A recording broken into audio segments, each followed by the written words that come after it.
Okay, welcome back.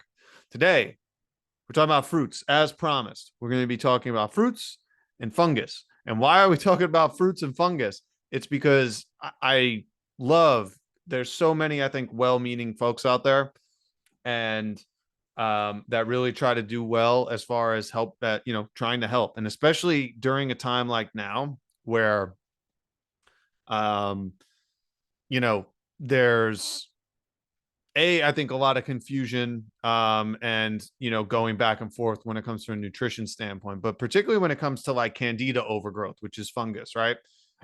There's a lot of folks will say like avoid sugar, which sure, like if you're gonna avoid sugars that are bad, I think that's a great idea. But generally, this doesn't extend to fruit, and I want to talk about why, because fruits are the most astringent, the most healing class of foods that we have. That is what our species is designed to consume. And for folks who struggle with fruit, it's important to understand that it's probably something deeper going on that needs to be addressed. And that doesn't mean that something's wrong or someone's bad or anything. It just is a sign that maybe there's something that needs to be looked at because that is what we're designed to have. But let's go right into this. And I'll have some announcements at the end of this. That's, going to be helpful. But um, particularly when we're talking about fungus, candida is the biggest thing that comes up. Now, fungi can technically be classified as parasites. So you'll hear a lot of folks in the alternative space talk about parasites. And I think a lot of folks use that term because it is very catchy. It's very, I don't know, for whatever reason, it resonates with people at a level that other terms don't. Like if I were to say mold, or if I were to say, candida, just talk about that specifically, or a certain bacteria, it doesn't hold the same weight as parasites do, and parasite cleanses therefore have become very common. So like part of this is going to be to set the record straight on that a little bit. And what most people think are parasites are usually fungal or yeast overgrowths.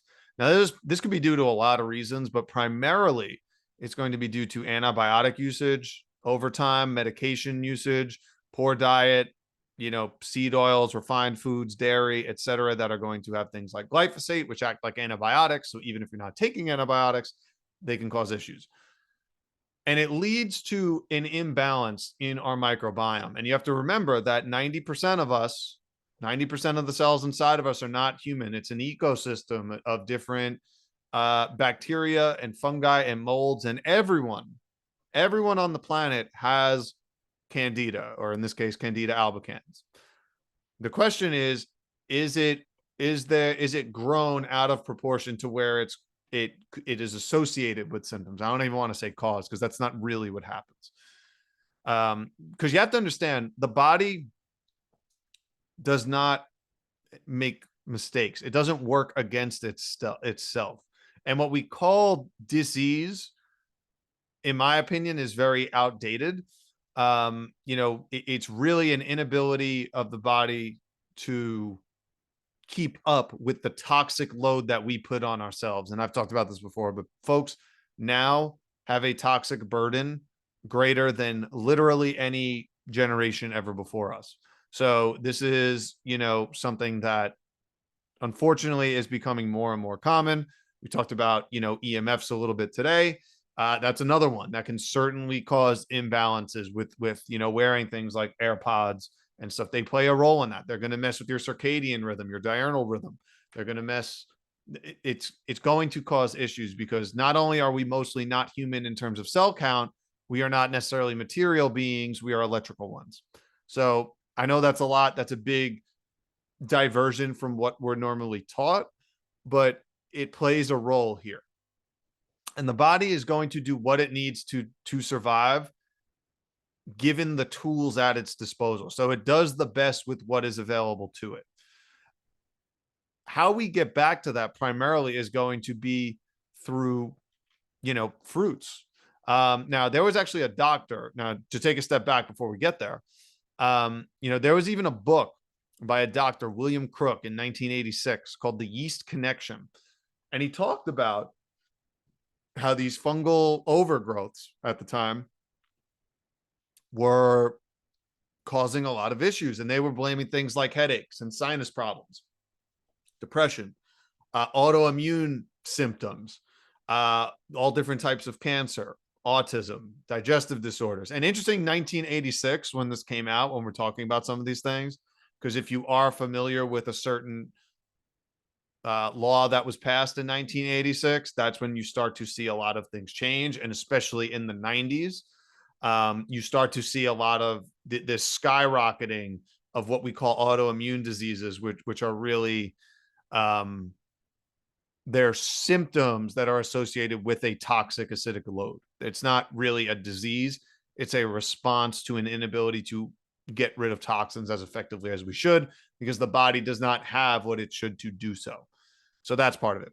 But other things like brain fog, fatigue, lethargy, lack of energy, uric acid, gout, kidney problems, all of these can be associated with that. And it's important to remember that nature is not here to kill us, because if that were true, then, we wouldn't be here, right?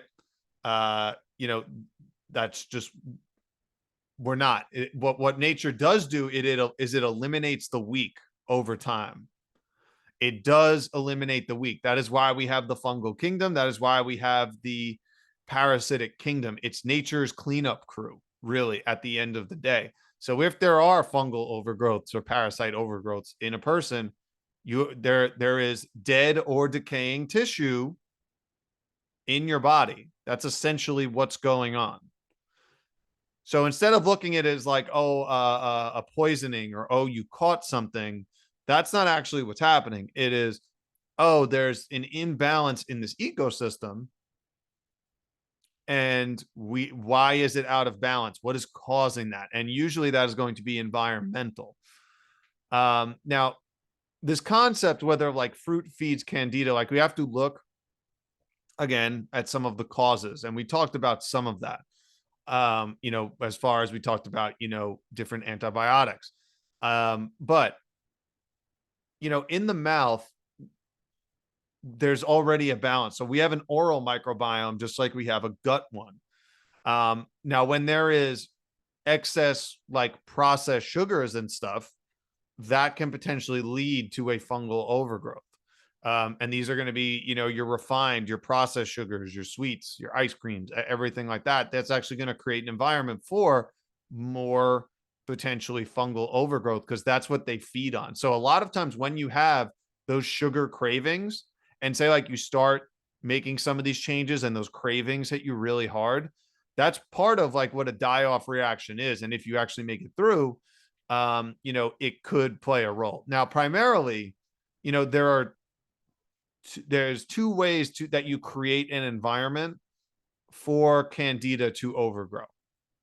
And one's going to be creating like excess fermentation of sugars. So a lot of these fungi will break these down by fermentation. They break these sugars down by fermentation. Part of that could be the foods. The other part could be the combination of foods that you're consuming at a given time. And then number two is just the state of the flora itself in the beginning. So if you already have an imbalanced gut flora, chances are you are going to be more likely to a fungal overgrowth. So the general health, the constitution of a person, if you will, is part one. And part two is what is going in, what is creating that environment. So first of all, we need to talk about like what fermentation is. So fermentation is what happens, is usually happens with starches. And a starch is something that is essentially a chain of usually glucose molecules, or it could be a chain of really any sugar. So it's essentially individual sugar molecules that are linked together one after the other. That is what we call a starch. Or you could call it a polysaccharide. This is a complex carbohydrate.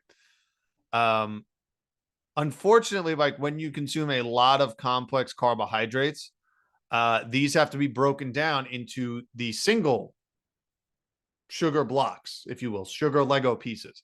And those are fructose, galactose, and glucose primarily.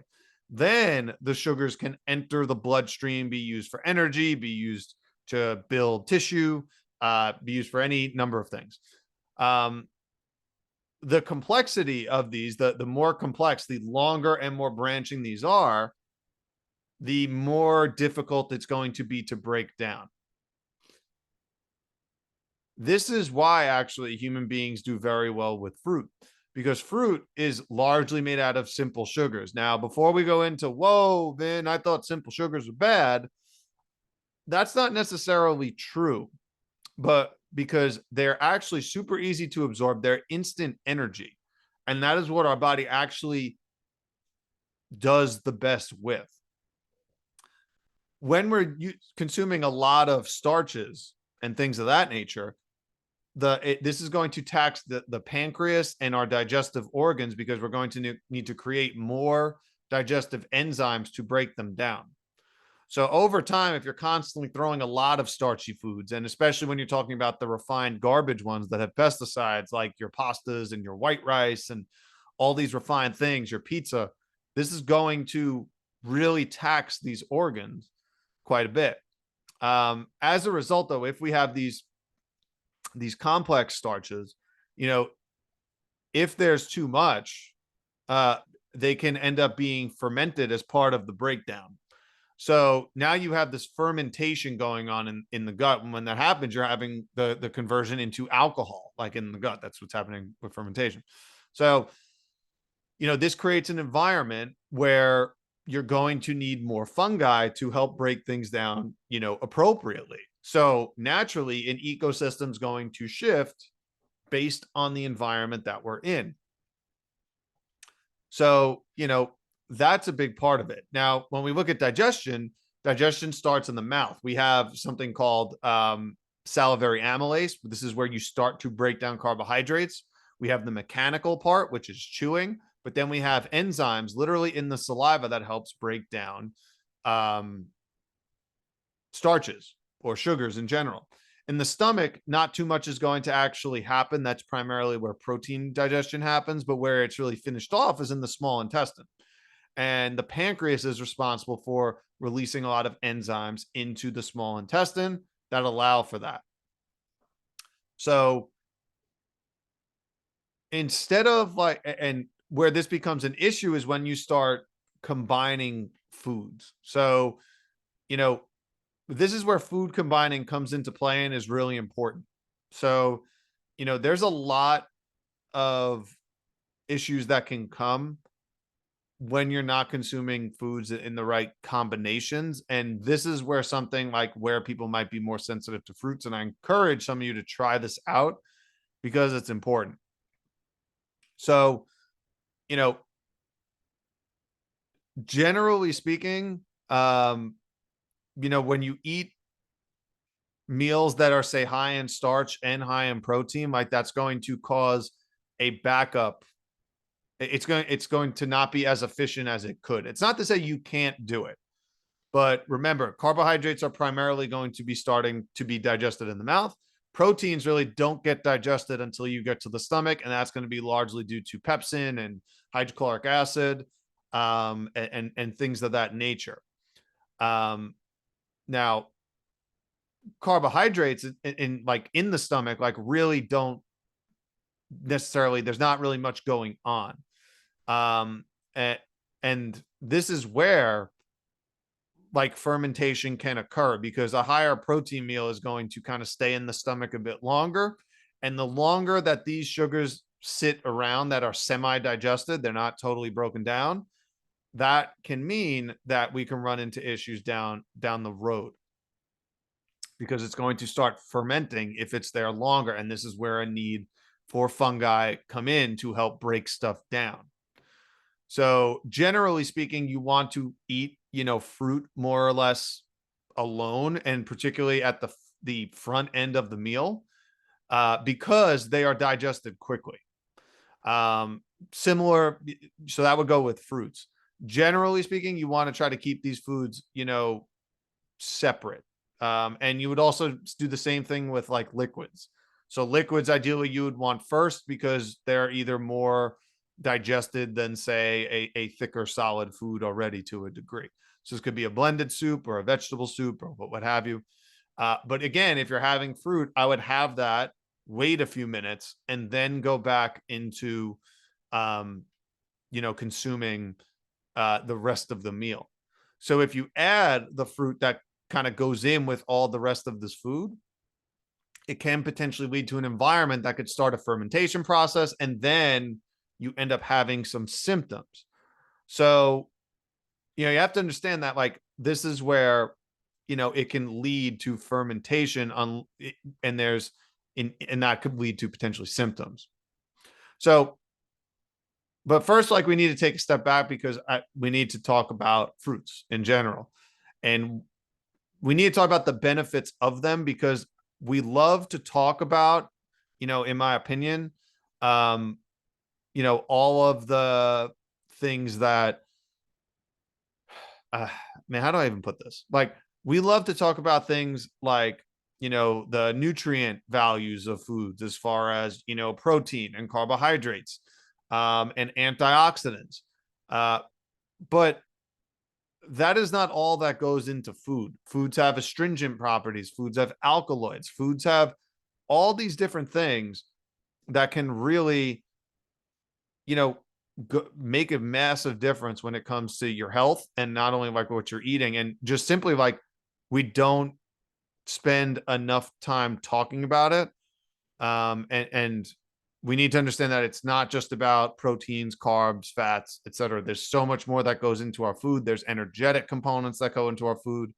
Like I talked about it a few weeks ago, foods have the highest, or fruits have the highest amount of energy potential. So, you're not going to get that if you're not consuming them.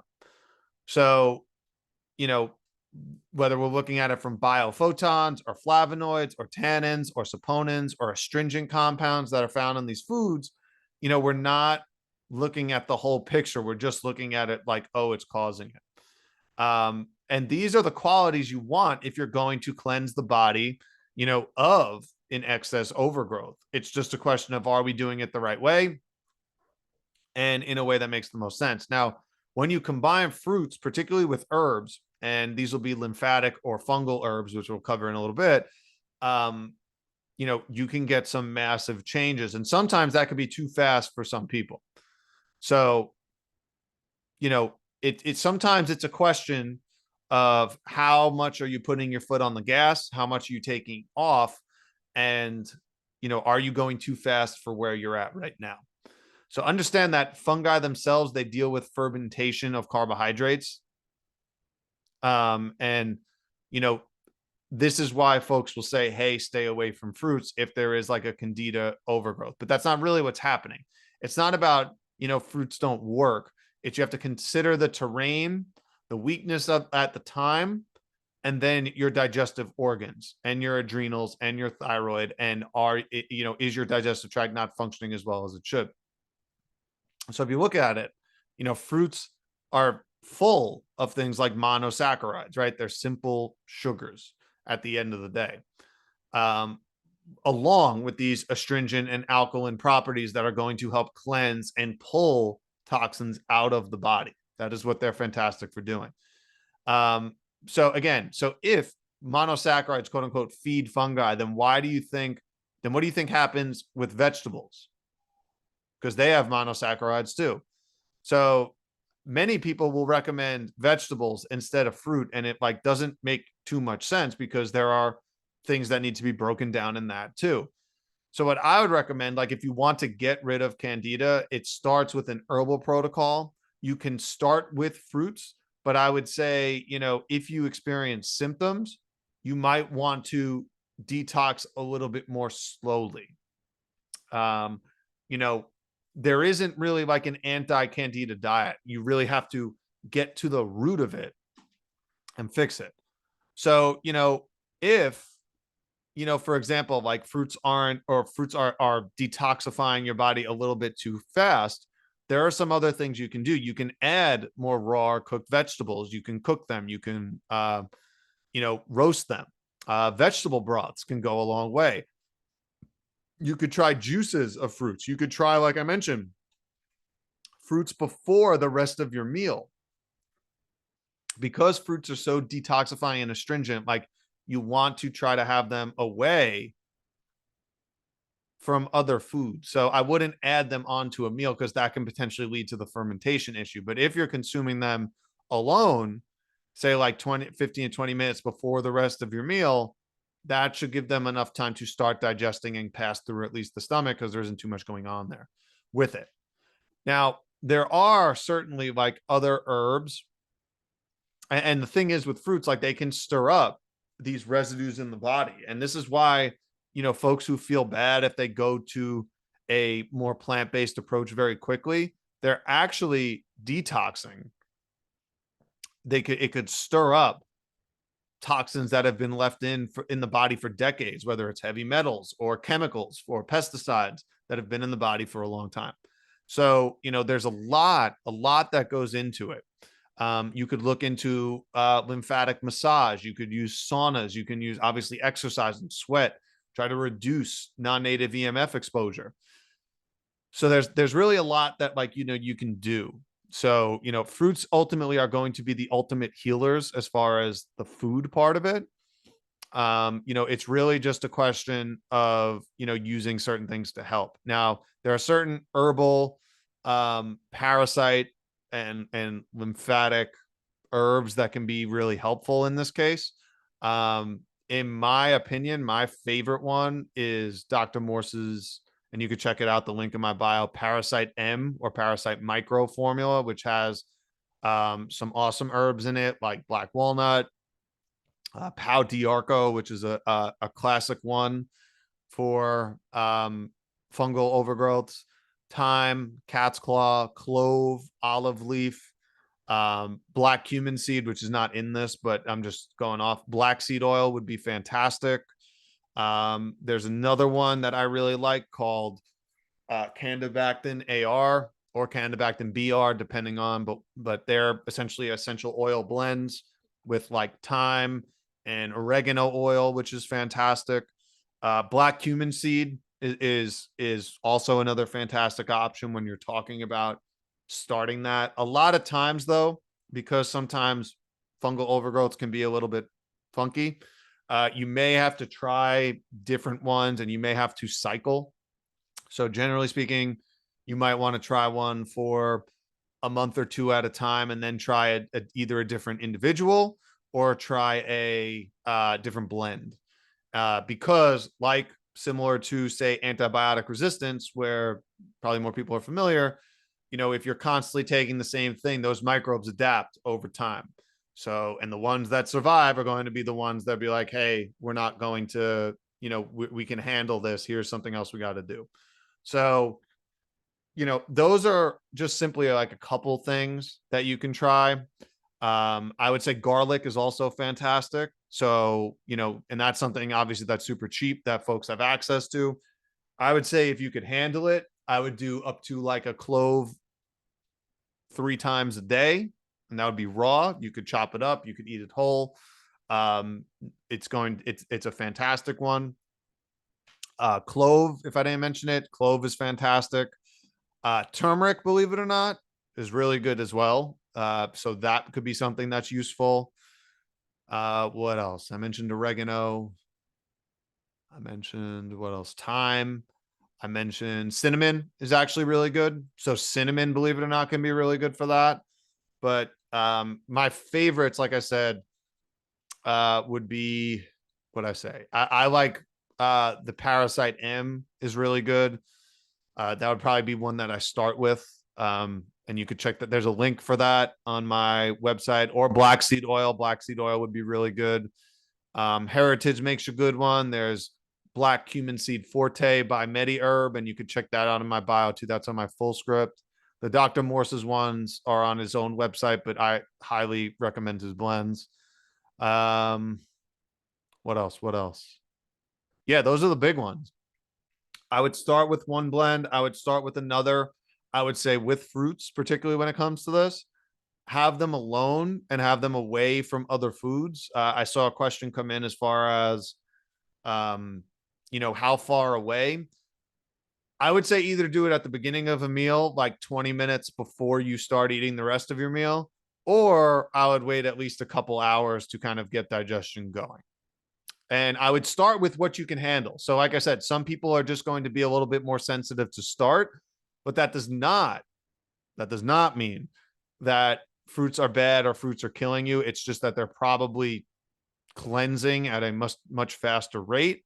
Or if you're combining them with other foods, they could be sitting in the gut a little bit longer than they should, and that could potentially lead to fermentation, and that leads to symptoms. So it's usually one of those two things.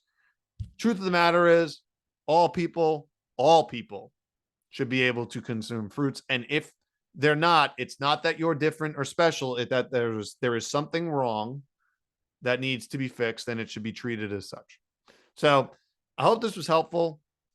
Kind of a crash course. As far as just wrapping things up quickly, there's going to be a few things coming. I'm going to be starting a newsletter very soon to kind of go into these things in more detail. I have to kind of fix my website. One is it'll be done obviously through email, but I'm going to also have these all on my website, so you could always come back and read them.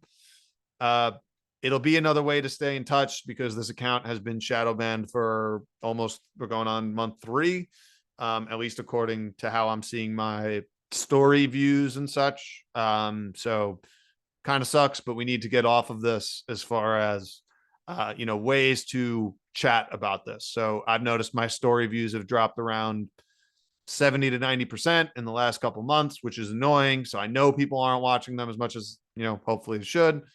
So we need ways to get off of this. A newsletter is going to be an easy way to do it. If you want to learn more, you could check out my book, Nature's Kitchen and Cabinet. I highly recommend it. Link is in my bio for that. And, if you want to work together and dive on this, you can certainly schedule a consult with me. We could jump through it. We could work together. I'm running people through 12-week programs with this. If it's something you want to work with me one-on-one on, I'm more than happy to do it. Yeah, it's gonna be a lot of fun. So that's all I got. Thank you for hanging out. I will see you guys next week. Have a great weekend.